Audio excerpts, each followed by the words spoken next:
tuduhan Mas Roy Suryo dan Bang Michael, saya dikatakan recehan ya. Memang benar saya recehan, dan di video sebelumnya saya sudah sampaikan bahwa saya recehan. Seorang tenaga pendidik yang memang ekonominya ekonomi recehan. Terkadang untuk menambal kekurangan dari perekonomian, saya melakukan pekerjaan-pekerjaan seperti bekerja di pasar, bekerja sebagai ojek ya kadang-kadang. Nah itu memang mengumpulkan uang Rp10.000, Rp5.000, Rp15.000, dan itu memang ya recehan ya. Tetapi semua saya kerjakan dengan halal dan dengan keringat tenaga saya serta pikiran saya yang saya manfaatkan, saya gunakan dengan sebaik-baiknya secara halal. Kemudian satu waktu dikatakan lagi, saya ini mendapat atau apa ya, maklar 150 juta. Wah, naik lagi kelas saya 150 juta. Yang benar saya recehan atau kelas 150 juta. Kalau ada uang sebesar itu, saya mungkin sudah beli motor buat benar-benar serius untuk ngojek ya, untuk menambah tambahan biaya hidup ya. Mungkin saya udah beli motor kalau ada 150 juta itu ya. Atau saya buat usaha, karena kadang-kadang kan saya jualan online, jadi buat usaha ya, modal usaha. Mungkin bisa saya gunakan kalau benar itu 150 juta. Ini Mas Roy Suryo menaikkan lagi derajat saya ya. Tadinya recehan dinaikkan lagi jadi kelas atas lah ya. Kalau sudah 150 juta itu bagi saya itu sudah kelas atas. Rasanya ya 150 juta itu sangat berat buat saya dapat ya. Hampir ya susah payah lah.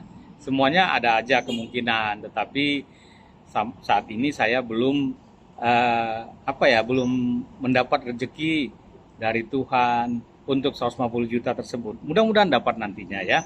Entah dari mana, yang penting halal ya. Nah, kemudian Mas Roy Suryo mengatakan saya seperti bajunya itu hewan ya, asu katanya, ya seperti anjing gitulah ya kurang lebih. Jadi saya juga berpikir ini, apakah tubuh saya atau wajah ini memang seperti hewan, seperti anjing itu ya. Saya tidak berhak untuk menangkis hal-hal tersebut, seperti dikatakan saya asu atau anjing atau hewan apapun ya, karena saya ini adalah ciptaan Tuhan ya, ciptaan yang maha kuasa.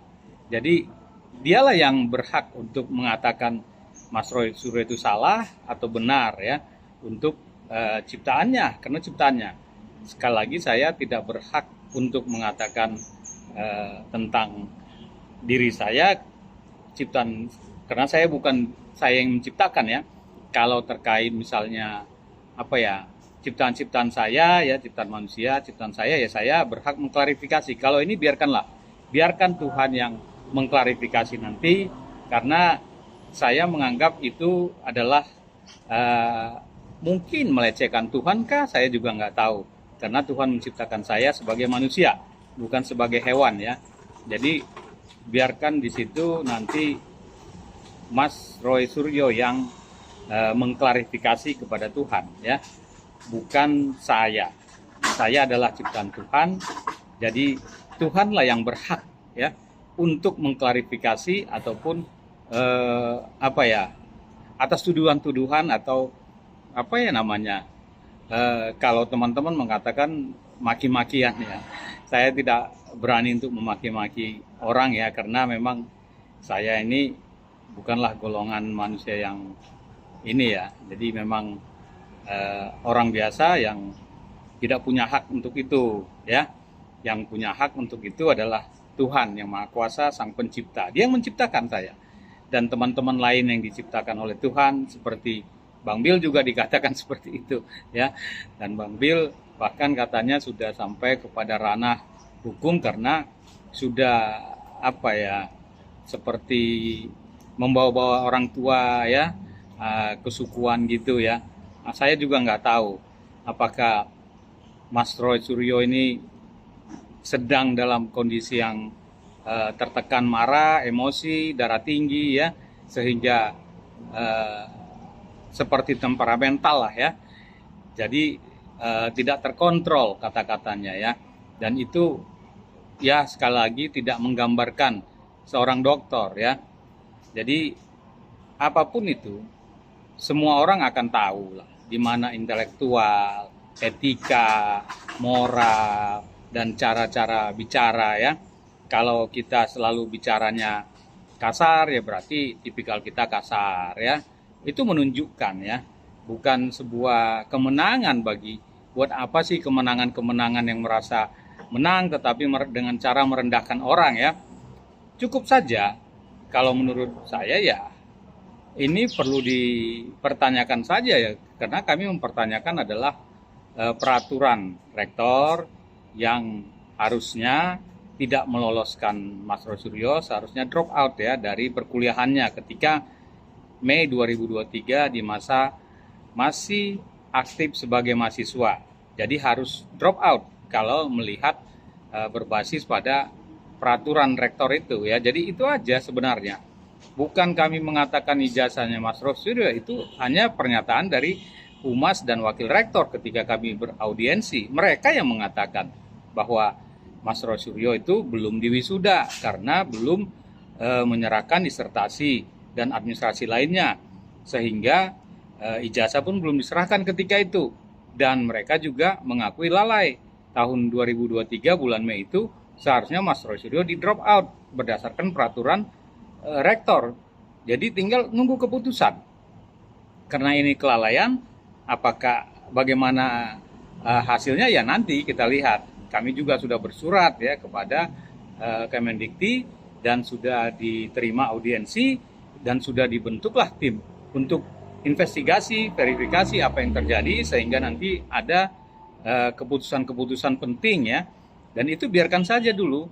Kita biarkan apa yang terjadi dan kami akan mengawal ya. Mengawal karena sudah ini namanya apa ya? Mencemarkan dunia pendidikan kalau ini terjadi. Ini kan dugaan-dugaan kami, rekomendasi kami ya, hasil penelitian kami berikan rekomendasi kepada pihak-pihak yang berwenang. Begitulah penelitian. Nah, rekomendasi inilah yang diperoleh dari hasil penelitian-penelitian kami itu. Jadi sebuah penelitian memang menghasilkan rekomendasi, bukan menghasilkan sebuah kesimpulan yang mengatakan apa dikuar-kuarkan gitu ya. Ya itu bukan di urusan kami lah ya. Kami hanya sebagai peneliti recehan yang sekarang diangkat menjadi apa tadi kata Mas Roy Suryo 150 juta ya, dari recehan ke 150 juta. Nggak tahu besok jadi apa lagi. Ya itu terserah Mas Roy Suryo yang mengatakan apapun. Persoalan yang teman-teman dorong saya itu kan menghina sampai mengatakan saya ini apa digambarkan seperti hewan itu, seperti asu atau apapun itu ya, anjing lah katanya, apalah seperti itu. Itu saya serahkan kepada Tuhan yang Maha Kuasa ya. Biarkan dia, karena dialah yang menciptakan saya. Apakah saya ini memang harusnya tercipta sebagai hewan atau sebagai manusia, itu terserah bagi yang Maha Kuasa yang menciptakan itu ya. Bukan terserah pada saya, itu terserah pada Maha Kuasa. Kalau saya hanya beraktivitas, menjaga integritas, dan melakukan apa yang memang di pikiran saya sesuai konsep saya, yaitu penelitian-penelitian yang memang benar-benar mengikuti kajian-kajian, mengikuti tata krama ya, mengikuti kaidah-kaidah beradab, mengikuti intelektual seorang dokter. Harusnya begitu ya. Jadi sudah terjawab ya teman-teman, karena banyak teman-teman yang netizen yang justru ini ya mendukung bahkan mendorong saya untuk lapor itu, karena itu sudah terlalu merendahkan. Tetapi saya sekali lagi tidak perlu melapor-laporkan itu, karena saya merasa itu urusan pada Sang Pencipta ya, urusan pada Tuhan yang Maha Kuasa. Dan terima kasih kepada sahabat-sahabat yang selalu mendukung dan mensupport kami. Dan juga mari kita menjaga peradaban dengan cara menjaga pendidikan adalah pendidikan, bukan sebuah politik untuk, apalagi untuk mencaci maki. Jaga itu.